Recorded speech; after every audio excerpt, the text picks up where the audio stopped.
150 വർഷത്തിലേറെ പഴക്കമുള്ള ക്യാമറകൾ ശേഖരിച്ച് സൂക്ഷിച്ചു വച്ചിരിക്കുകയാണ് ഫോട്ടോഗ്രാഫറായ ഷറഫുദ്ദീൻ. മലപ്പുറം തിരൂർ നടുവിലങ്ങാടി പാലക്കവളപ്പിൽ ഷറഫുദ്ദീന്റെ പക്കലുള്ളത് തലമുറകളുടെ ചിത്രങ്ങൾ പതിഞ്ഞ ക്യാമറകളാണ്.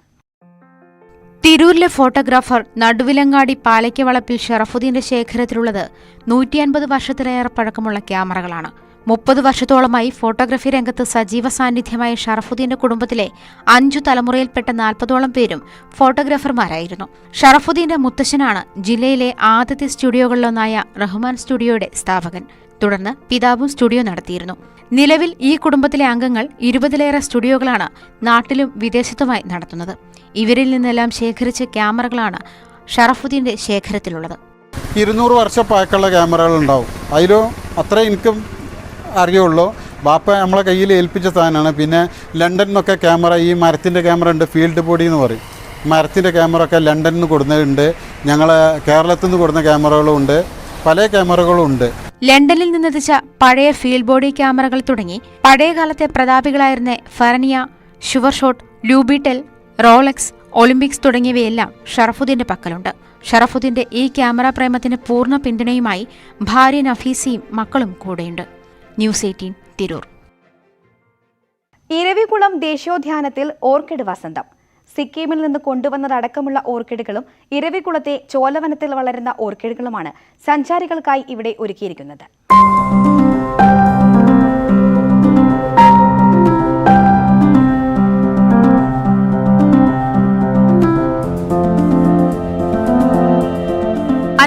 ഇനം ഓർക്കിഡുകൾ, ഭൂരിഭാഗവും ഇരവികുളത്തെ ചോലവനത്തിൽ വളരുന്നത്. കൂടാതെയുള്ളത് സിക്കിമിൽ നിന്ന് കൊണ്ടുവന്നവയാണ്. എല്ലാം കൂടി ഒരു ഓർക്കിഡ് വസന്തം തന്നെയാണ് ഇരവികുളത്തെ ദേശീയോദ്യാനത്തിലെ ഓർക്കിഡേറിയത്തിൽ ഇപ്പോൾ. ചോലവനത്തിൽ ഓർക്കിഡുകൾ വളരുന്ന അതേപടി തന്നെയാണ് ദേശീയോദ്യാനത്തിലും നട്ടുവളർത്തുന്നത്. പരിപാലനത്തിനായി പ്രത്യേകം ജീവനക്കാരെയും നിയോഗിച്ചിട്ടുണ്ട്. ഓർക്കിഡുകൾ വളരുന്നത് എങ്ങനെയാണെന്ന് സഞ്ചാരികൾക്ക് കണ്ടു മനസ്സിലാക്കാനുള്ള സൗകര്യമാണ് ഒരുക്കിയിരിക്കുന്നതെന്ന് റേഞ്ച് ഓഫീസർ ജോബ് പറയുന്നു. ദേശീയോദ്യാനത്തിൽ കാണുന്ന ഓർക്കിഡ്സുകളാണ് നമ്മൾ കളക്ട് ചെയ്ത് പ്ലാന്റ് ചെയ്തിരിക്കുന്നത്. അപ്പോൾ കാട്ടിൽ എങ്ങനെയാണോ ആ ഓർക്കിഡുകൾ വളരുന്നത്, അല്ലെങ്കിൽ അതിൻ്റെ എക്കോസിസ്റ്റം എങ്ങനെയാണോ അതേപോലത്തെ തന്നെ എക്കോസിസ്റ്റമാണ് നമ്മളിവിടെ ക്രിയേറ്റ് ചെയ്തിരിക്കുന്നത്. അപ്പോൾ ആളുകൾക്ക് അത് പെട്ടെന്ന് മനസ്സിലാകാൻ കഴിയും. കാരണം എങ്ങനെയാണ് കാട്ടിൽ ഓർക്കിഡ് നിൽക്കുന്നത്, ഏത് എക്കോസിസ്റ്റത്തിലാണ് നിൽക്കുന്നത്, എങ്ങനെയാണ് നിൽക്കുന്നത്. അപ്പോൾ എക്സാക്ട്ലി നമ്മളൊരു ഷോല എക്കോസിസ്റ്റത്തിനെ റെപ്ലിക്ക് ചെയ്യാനോട് ഉണ്ടാക്കിയേക്കുന്നത്. ചോലവനങ്ങളിലെ ഓർക്കിഡ് കൂടാതെ സിക്കിമിൽ നിന്ന് കൊണ്ടുവന്നവയും ഇവിടെ നട്ടുവളർത്തുന്നുണ്ട്. പാർക്കിനുള്ളിലെ മനം മയക്കുന്ന കാടിന്റെ ദൃശ്യങ്ങൾ മൊബൈൽ ക്യാമറകളിൽ പകർത്തുന്നതിനും ഒരു നോക്ക് കാണുന്നതിനും നിരവധി സന്ദർശകരാണ് ഇവിടെ എത്തുന്നത്. വരും ദിവസങ്ങളിൽ ഓർക്കിഡിന്റെ കൂടുതൽ ശേഖരം ഒരുക്കുന്നതിനും പദ്ധതിയുണ്ട്.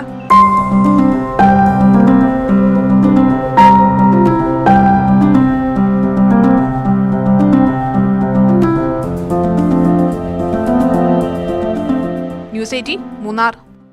കടലിന്റെ തേങ്ങ എന്നർത്ഥമുള്ള കൊക്കോഡിമർ കേരളത്തിലെത്തിച്ചിരിക്കുകയാണ് മലപ്പുറം ചെറുമുക്ക് സ്വദേശിയായ ഷബീർ അലി. ലോകത്തിലെ ഏറ്റവും വലിയ വിത്തായ കൊക്കോഡിമർ കിഴക്കൻ ആഫ്രിക്കയിൽ നിന്നാണ് ഷബീർ അലി നാട്ടിലെത്തിച്ചത്. കാഴ്ചയിൽ ഒരു ഇരട്ടത്തേങ്ങ തന്നെ, സംഗതി ആഫ്രിക്കനാണ്. കിഴക്കൻ ആഫ്രിക്കയിൽ നിന്നാണ് മലപ്പുറം ചെറുമുക്ക് സ്വദേശി ഷബീർ അലി ഇരട്ടത്തേങ്ങ പോലെ ഇരിക്കുന്ന കോക്കോഡിമറിനെ കേരളത്തിലെത്തിച്ചത്. കിഴക്കൻ ആഫ്രിക്കയിലെ ശിഷ്യാഷൽ ദ്വീപിലാണ് ഇവ കാണപ്പെടുന്നത്. 4 വർഷമായി ശിഷ്യാഷലിൽ ജോലി ചെയ്യുന്ന ഷബീർ അലി നാട്ടുകാർക്ക് പരിചയപ്പെടുത്താനാണ് കോക്കോഡിമറിന്റെ വിത്തുമായെത്തിയത്.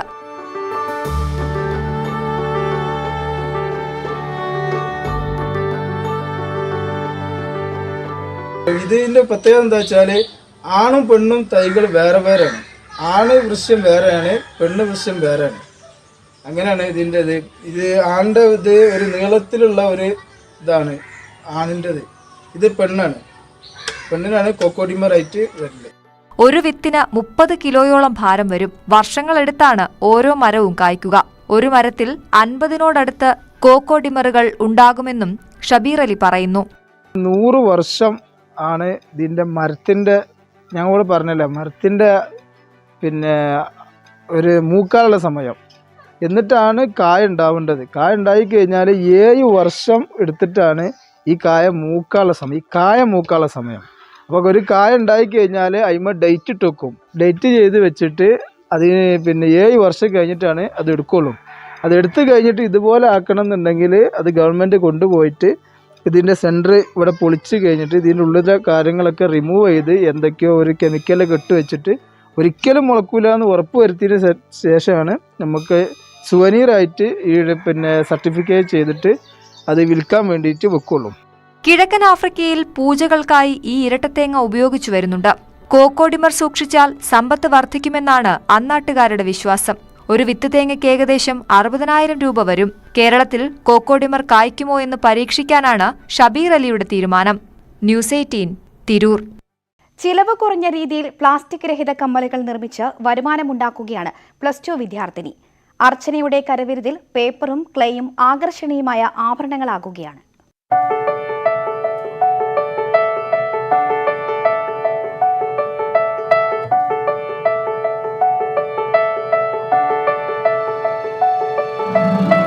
കായംകുളം ഹയർ സെക്കൻഡറി സ്കൂളിലെ +2 വിദ്യാർത്ഥിനിയായ അർച്ചന ഇപ്പോൾ കമ്മലുകൾ നിർമ്മിക്കുന്ന തിരക്കിലാണ്. ലോക്ക്ഡൌൺ കാലത്ത് സമയം പോകാനായി തുടങ്ങിയതാണ്. ആദ്യം കൂട്ടുകാർക്ക് സമ്മാനമായിട്ടാണ് കമ്മലുകൾ ഉണ്ടാക്കിയത്. പിന്നീട് മികച്ച വരുമാന മാർഗമായി 10 മുതൽ 100 രൂപ വരെ ഈടാക്കും. ആവശ്യക്കാരുടെ താൽപര്യത്തിനനുസരിച്ചും ഇഷ്ടപ്പെട്ട ഡിസൈനുകളിലും ഡ്രസ്സിന്റെ നിറത്തിന് അനുയോജ്യമാവും രീതിയിലും കമ്മലുകൾ നിർമ്മിച്ചു നൽകും.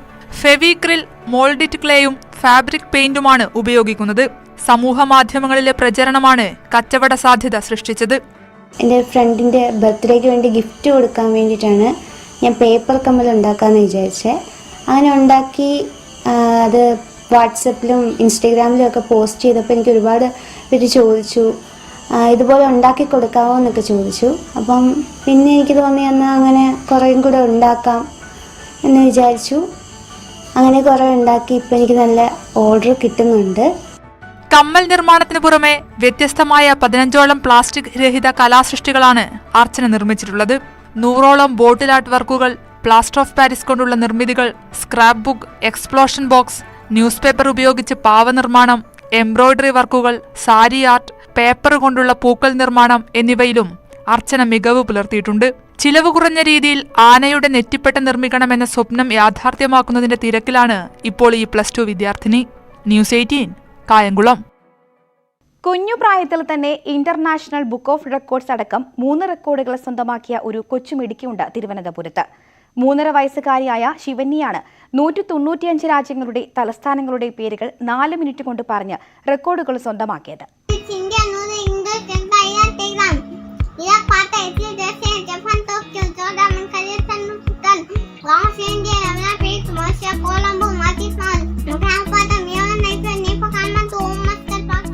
രണ്ടാം വയസ്സിലാണ് ശിവന്യ തന്റെ കഴിവുകൾ പ്രകടിപ്പിച്ചു തുടങ്ങിയത്. അമ്മയുടെ സഹായത്തോടെ രാജ്യങ്ങളുടെ തലസ്ഥാനങ്ങളുടെ പേരുകളും പതാകകളും മനഃപ്പാഠമാക്കി. 4 മിനിറ്റ് കൊണ്ട് 195 രാജ്യങ്ങളുടെ തലസ്ഥാനങ്ങളുടെ പേരുകൾ പറഞ്ഞതോടെയാണ് ഇന്റർനാഷണൽ ബുക്ക് ഓഫ് റെക്കോർഡ്സിൽ ഇടം പിടിച്ചത്.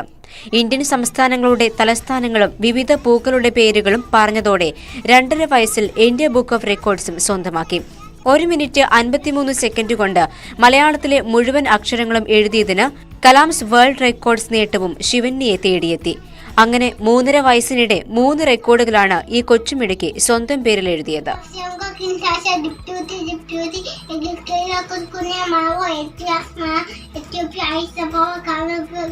2.5 വയസ്സുണ്ടായിരുന്നപ്പോൾ ഇന്ത്യ ബുക്ക് ഓഫ് റെക്കോർഡിൽ അപ്ലൈ ചെയ്തിട്ടുണ്ടായിരുന്നു, അതിൽ കിട്ടിയായിരുന്നു. പിന്നെ ഇപ്പൊ 3.5 വയസ്സായി. ഇപ്പൊ ഇന്റർനാഷണൽ ബുക്ക് ഓഫ് റെക്കോർഡും കലാം വേൾഡ് റെക്കോർഡും കിട്ടിയിട്ടുണ്ട്. കലാമിൽ 2 റെക്കോർഡ് കിട്ടിയിട്ടുണ്ട്. ഒന്ന് ഈ 197 രാജ്യങ്ങളും അതിന്റെ ഫ്ലാഗുകളും ക്യാപിറ്റൽസും പറഞ്ഞതിന് കിട്ടിയതാണ്. ഇനി ഒന്ന് മലയാള അക്ഷരങ്ങൾ 1 മിനിറ്റ് 53 സെക്കൻഡിൽ എഴുതിയിട്ടുണ്ട്, അതിന് കിട്ടിയതാണ്. വലിയശാല സ്വദേശികളായ ചിത്തിരവേളിന്റെയും ഉമാ മഹേശ്വരിയുടെയും മകളാണ് ശിവന്യ.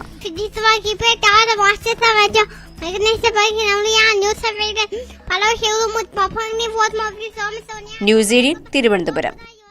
കെട്ടിടമോ ജീവനക്കാരോ ഒന്നുമില്ലാതെ വഴിയരികിൽ ഒരു വായനശാല.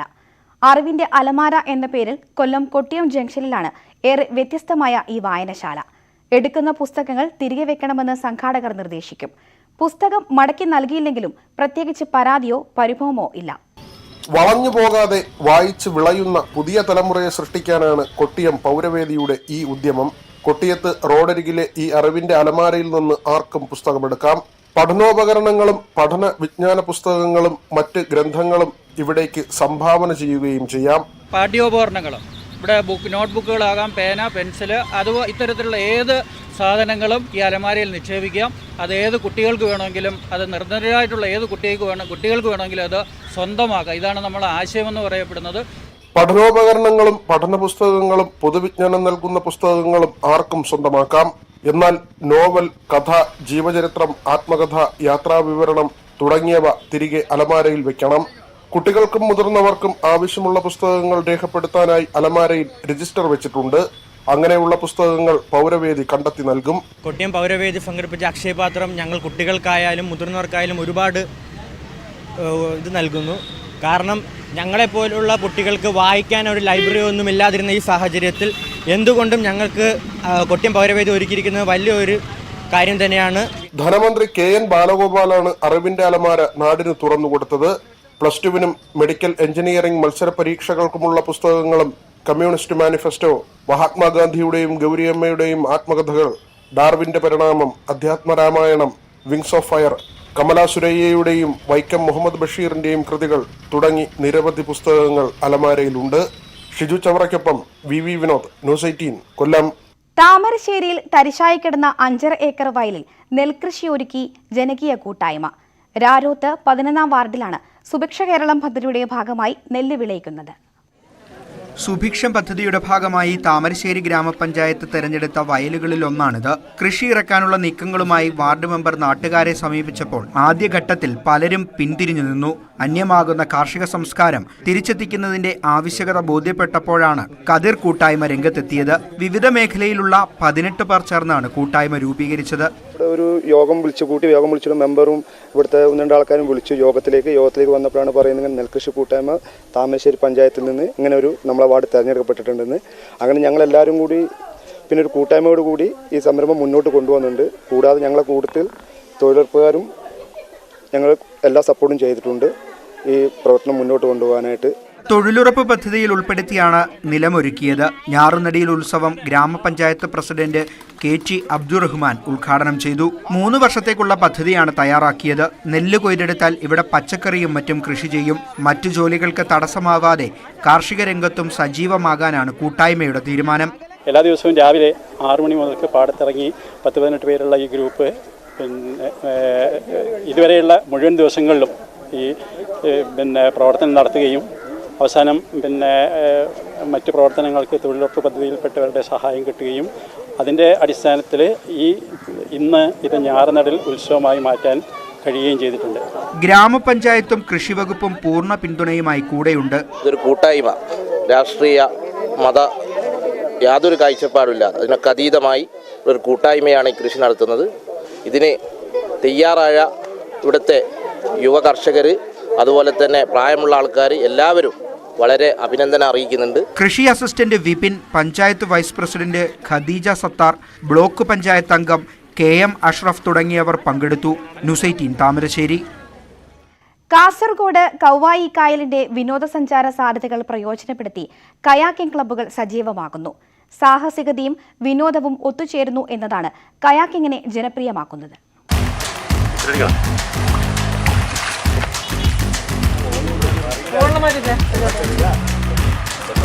ഹൗസ് ബോട്ട് ടൂറിസത്തിനോടൊപ്പം സാഹസിക ടൂറിസവും കൗവായി കായലിൽ ഇടം പിടിക്കുകയാണ്. സാഹസികത ഇഷ്ടപ്പെടുന്ന യുവാക്കൾക്കും ഒന്നിച്ച് സമയം ചെലവഴിക്കാൻ ആഗ്രഹിക്കുന്ന കുടുംബങ്ങൾക്കും ഒരുപോലെ സ്വീകാര്യമാണ് കയാക്കിംഗ്.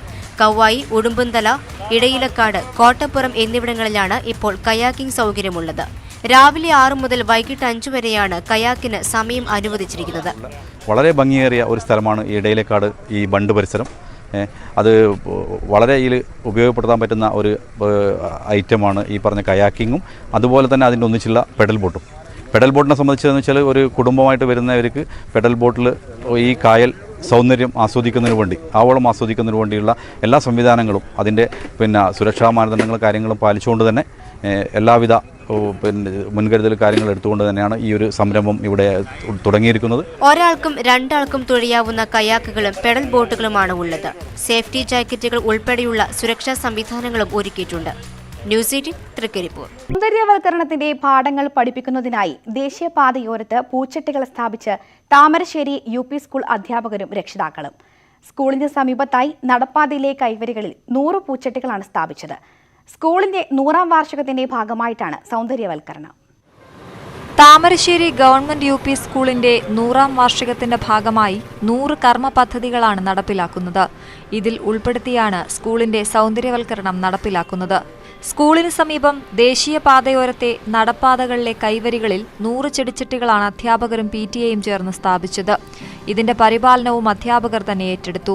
സ്കൂളും പരിസരവും സൗന്ദര്യവൽക്കരിക്കുന്ന എന്നുള്ള പദ്ധതിയുടെ ഭാഗമായിട്ട് ടൗണിൽ സ്കൂളിൻ്റെ സൈഡിലുള്ള ഹാൻഡ് റീലുകളിൽ പൂച്ചട്ടികൾ പിടിപ്പിക്കുകയും അത് സംരക്ഷിക്കുകയും ചെയ്യുന്ന ഒരു മഹത്തായ കർമ്മമാണ് ഇന്ന് ആരംഭം കുറിച്ചിട്ടുള്ളത്.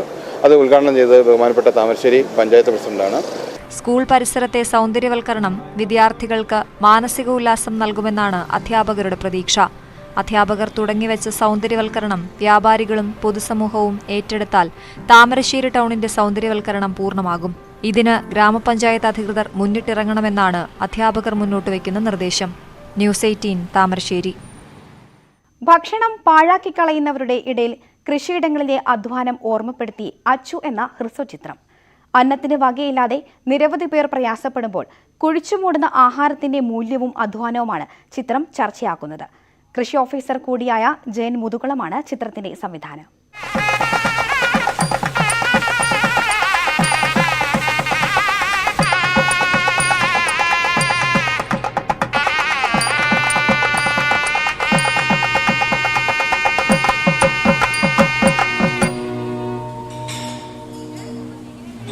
ഒക്കെ ഭംഗിയായിട്ട് കഴിഞ്ഞാൽ എല്ലാം ഭംഗിയായിട്ട്. സാറേ ഇത് കുറച്ച് അധികം വന്നിട്ടുണ്ട്, എന്തൊക്കെ ചെയ്യേണ്ടത്? ഓ അതവിടെ കാണും കുഴിച്ചിട്ടേ.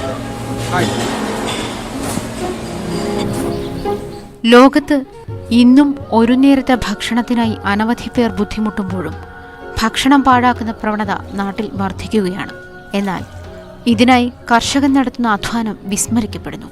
കൃഷി ഇറക്കുന്നത് മുതൽ ആഹാരം തീന്മേശയിലെത്തുന്നതുവരെ വളരെ തന്മയത്വത്തോടെയാണ് ചിത്രം ആവിഷ്കരിച്ചിരിക്കുന്നത്. ഭക്ഷണം പാഴാക്കി കളയുന്നവർക്ക് ഒരു ഓർമ്മപ്പെടുത്തൽ കൂടിയാണ് ഈ ചിത്രം. കൃഷിമന്ത്രി P. പ്രസാദാണ് ചിത്രം പ്രകാശനം ചെയ്തത്. നമ്മുടെ എല്ലാം മുമ്പിൽ ഭക്ഷണമായി എത്തുന്ന ഓരോ പദാർത്ഥവും ഓരോ വിഭവവും ഈ മണ്ണിൽ കൃഷി ചെയ്ത് ഉണ്ടാക്കുന്നതാണ്. കൃഷി ചെയ്യാതെ ഭക്ഷണമായി നമ്മുടെ മുമ്പിലേക്ക് എത്തുന്നത് അപൂർവങ്ങളായ ചുരുക്കം ചില ഇനങ്ങൾ മാത്രമേ ഉള്ളൂ എന്ന് പറയാം. ഏതാണ്ട് മഹാഭൂരിപക്ഷവും ഭക്ഷണവും നമുക്ക് കൃഷി ചെയ്ത് ഉണ്ടാക്കുന്നതാണ്. അതുകൊണ്ട് തന്നെ ഈ ഭക്ഷണം പാഴാക്കി കളയാൻ പാടില്ല എന്നുള്ള കാര്യത്തിലും വലിയ ശാഠ്യമുള്ള ഒരു തലമുറ ഇവിടെ ഉണ്ടായിരുന്നു. കൃഷി ഓഫീസർ കൂടിയായ ജയൻ മുതുകുളം സംവിധാനം ചെയ്ത ചിത്രം ഇല ക്രിയേഷൻസിന്റെ ബാനറിലാണ് പുറത്തിറക്കിയത്. വളരെ നല്ല റെസ്പോൺസാണ്. കാരണം എല്ലാവർക്കും അത് ഇഷ്ടപ്പെട്ടു. കാര്യം ഇത് ഈ കാലഘട്ടത്തിലേക്ക് ആവശ്യമുള്ള ഒരു സന്ദേശം വളരെ ലഘുമായി സാധാരണക്കാർക്ക് മനസ്സിലാകുന്ന തരത്തിൽ ആ ഒരു സന്ദേശം എത്തിപ്പിക്കാൻ കഴിഞ്ഞു എന്നുള്ളത് വളരെയധികം സന്തോഷം നൽകുന്ന കാര്യമാണ്. T. കരുൺദാസ് ആണ് ക്യാമറയും എഡിറ്റിംഗും ചെയ്തിരിക്കുന്നത്. അരുൺ പ്രദീപ് പശ്ചാത്തല സംഗീതവും നിർവഹിച്ചു.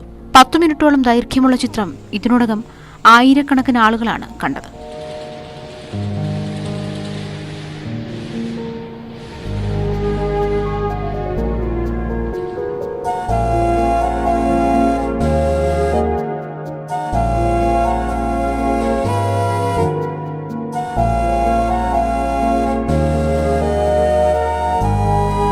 ന്യൂസ് 18 കായംകുളം. കോവിഡിനെതിരെ വൻമതിൽ തീർത്ത ഒരു ആദിവാസി ഗ്രാമമുണ്ട് ഇടുക്കിയിൽ. രാജ്യത്തിന് തന്നെ മാതൃകയാണ് രാജകുമാരി മഞ്ഞക്കുഴി മുതുവാക്കുടിയിലെ പ്രതിരോധ പ്രവർത്തനങ്ങൾ. കുടിനിവാസികളായ ഒരാൾക്കും ഇതുവരെയും കോവിഡ് ബാധിച്ചിട്ടില്ല. മഹാമാരിയെ കുടിയിലേക്ക് പ്രവേശിപ്പിക്കാതെ പ്രതിരോധ കോട്ട തീർത്തിരിക്കുകയാണ് മഞ്ഞക്കുഴി മുതുവാക്കുടി നിവാസികൾ. അധികൃതർ നൽകിയ നിർദ്ദേശങ്ങൾ അക്ഷരം പ്രതി പാലിച്ചാണ് ഇവർ കോവിഡ് പ്രതിരോധം ഒരുക്കിയത്. കോവിഡിന്റെ 2ാം തരംഗത്തോടെ കുടിനിവാസികളിൽ പലരും പുറത്തേക്ക് പോകുന്നത് ഒഴിവാക്കി. അടിയന്തര ആവശ്യങ്ങൾക്കായി 1-2 വാഹനങ്ങൾ മാത്രമാണ് പുറത്തേക്ക് പോവുക. പുറത്തേക്ക് ഇറങ്ങുന്നില്ല, കാര്യമായിട്ട് ഇറങ്ങുന്നില്ല. ഓരോരുത്തർ സ്ഥലത്തേക്കും അടുത്ത ആൾക്കാരായിട്ട് മിണ്ടുന്നില്ല, പറയുന്നില്ല. കുറെ തോർന്നു ഒതുങ്ങി ഇങ്ങനെ ജീവിക്കുക. 80ഓളം കുടുംബങ്ങളിലായി 300ഓളം ആളുകളാണ് ഇവിടെ താമസിക്കുന്നത്. രാജകുമാരി പഞ്ചായത്തിൽ ഇതുവരെ 2600ഓളം കോവിഡ് കേസുകളാണ് റിപ്പോർട്ട് ചെയ്തിട്ടുള്ളത്. 20 മരണങ്ങളും കോവിഡ് മൂലമെന്ന് സ്ഥിരീകരിച്ചിട്ടുണ്ട്. വാക്സിൻ സ്വീകരിക്കുന്നതിനും കുടിനിവാസികൾ മടികാട്ടിയില്ല. പഞ്ചായത്തിലെ ആദ്യ വാക്സിനേഷൻ ക്യാമ്പ് നടന്നതും കുടിയിലായിരുന്നു. കുടിയിലെ ആളുകളാണെങ്കിലും പുറത്തു പോകുന്നത് പരമാവധി ഒഴിവാക്കി നമ്മുടെ മാസ്ക്, പുറത്തു പോകുന്ന സമയങ്ങളിൽ ഫുൾ ടൈം മാസ്ക്, അതുപോലെ അവശ്യ സാധനങ്ങൾക്ക് മാത്രം 1-2 വാഹനങ്ങൾ കുടിക്ക് പുറത്തു പോവുകയും അതുപോലെ തന്നെ വളരെ കെയറിംഗ് ആയിട്ടാണ് ബാക്കി എല്ലാ കാര്യങ്ങളും നടക്കുന്നത്. ചിട്ടയായ ജീവിതക്രമവും നിർദ്ദേശങ്ങൾ പാലിക്കാനുള്ള മനസ്സുമാണ് മഞ്ഞക്കുഴി മുതുവാക്കുടി നിവാസികളുടെ വിജയം. മഹാമാരിയെ തുരത്താൻ കുടിനിവാസികൾ പുലർത്തിയ ശ്രദ്ധ സമൂഹത്തിന് മാതൃകയാണ്. ന്യൂസ് 18 രാജകുമാരി. സംസ്ഥാനത്ത് ആദ്യമായി ഗോത്ര ഊരിൽ പ്രവർത്തിക്കുന്ന വായനശാല ശ്രദ്ധേയമാകുന്നു. ഗോത്ര മൂപ്പനായിരുന്ന കരിന്തണ്ടന്റെ പേരിലാണ് വായനശാല ആരംഭിച്ചത്. ഊരിനുള്ളിൽ ആരംഭിച്ച വായനശാലയെ നൃത്തച്ചുവടുകളോടെയാണ് ഊരുനിവാസികൾ വരവേറ്റത്. നെന്മേനി പഞ്ചായത്ത് അധികൃതരും ബത്തേരി താലൂക്ക് ലൈബ്രറി കൗൺസിലും നാട്ടുകാരും വായനശാലയ്ക്ക് പിന്തുണ അറിയിച്ചു. പൊതുവായനശാലകളിലേക്ക് പോകാതെ കോളനിയിൽ തന്നെ സമയം ചെലവഴിക്കുന്നവരാണ് പണിയ വിഭാഗം. അതുകൊണ്ട് തന്നെ കോളനിക്കുള്ളിൽ വായനശാലയിൽ ചെന്നിരിക്കാനും വായിക്കാനും ഇവർക്ക് അവസരം ലഭിക്കുന്നുണ്ട്. വയനാട്ടിലേക്ക് ബ്രിട്ടീഷുകാർക്ക് വഴികാട്ടിയായിരുന്ന പണിയ വിഭാഗത്തിന്റെ മൂപ്പൻ കരിന്തണ്ടന്റെ പേരിലാണ് വായനശാല. ഞങ്ങളുടെ കുറേ കാലത്തെ സ്വപ്നമായിരുന്നു ഞങ്ങളുടെ ഈ ഭാഷയും ഈ സംസ്കാരമൊക്കെ സംരക്ഷിക്കാൻ വേണ്ടിയിട്ട് ഒരു സ്ഥാപനം തുടങ്ങുന്നത്. അപ്പോൾ അങ്ങനെ ഞങ്ങൾ റബേക്ക ചേച്ചി വഴി കൊണ്ടുവന്നതാണ്. ഈ ബുക്സൊക്കെ കളക്ട് ചെയ്ത് കൊണ്ടുവന്നപ്പോഴാണ് ഞങ്ങൾ ഇവിടെ ഇങ്ങനെ തുടങ്ങിയത്. താൽക്കാലികമായിട്ട് തുടങ്ങിയതാണ്. ഞങ്ങൾക്ക് ഇനി സ്ഥലമൊക്കെ കിട്ടി ഞങ്ങൾ വേറെ സ്ഥാപനമായിട്ട് തുടങ്ങണമെന്ന് ആഗ്രഹമുണ്ട്. വയനാട് ജില്ലയിൽ തന്നെ മൊത്തത്തിൽ നോക്കുമ്പോൾ പല വായനശാലയുണ്ട്. ഒരു കരിന്തണ്ടൻ്റെ ആയിട്ടൊരു വായനശാല കാണുന്നില്ല, കണ്ടിട്ടില്ല വയനാട്ടിൽ മൊത്തം. അങ്ങനെ ഞങ്ങൾ പിന്നെ കുറച്ച് ആൾക്കാർ തീരുമാനമെടുക്കുകയും കരിന്തണ്ടൻ്റെ പേര് കൊടുക്കുകയും അങ്ങനെ ഒരു പിന്നെ വായനശാലയാണ് ഞങ്ങൾ കൊണ്ടുവരാൻ ഉദ്ദേശിച്ചത്. നാട്ടുകാരുടെയും വിവിധ സ്ഥാപനങ്ങളുടെയും സഹകരണത്തോടെ ആരംഭിച്ച വായനശാലയിൽ കൂടുതൽ മെച്ചപ്പെട്ട സൗകര്യങ്ങൾ ഉണ്ടാക്കുന്നതിനുള്ള ശ്രമങ്ങൾ തുടങ്ങിയിട്ടുണ്ട്. വായനശാലയ്ക്ക് സ്വന്തമായി കെട്ടിടം പണിയുന്നതിനും ലക്ഷ്യമിടുന്നുണ്ട്. വായനശാലയ്ക്ക് അപ്പുറത്ത് പണിയ ഗോത്ര സംസ്കാരത്തെക്കുറിച്ച് കൂടുതൽ അറിയാനുള്ള ഒരു പഠന കേന്ദ്രമാക്കി ഇവിടെ മാറ്റുകയാണ് സംഘാടകരുടെ ലക്ഷ്യം. ന്യൂസ് 18 വയനാട്. നാട്ടിൻപുറം അവസാനിക്കുകയാണ്. കൂടുതൽ വിശേഷങ്ങളും വാർത്തകളുമായി ഇനി അടുത്ത ആഴ്ച കാണാം. നമസ്കാരം.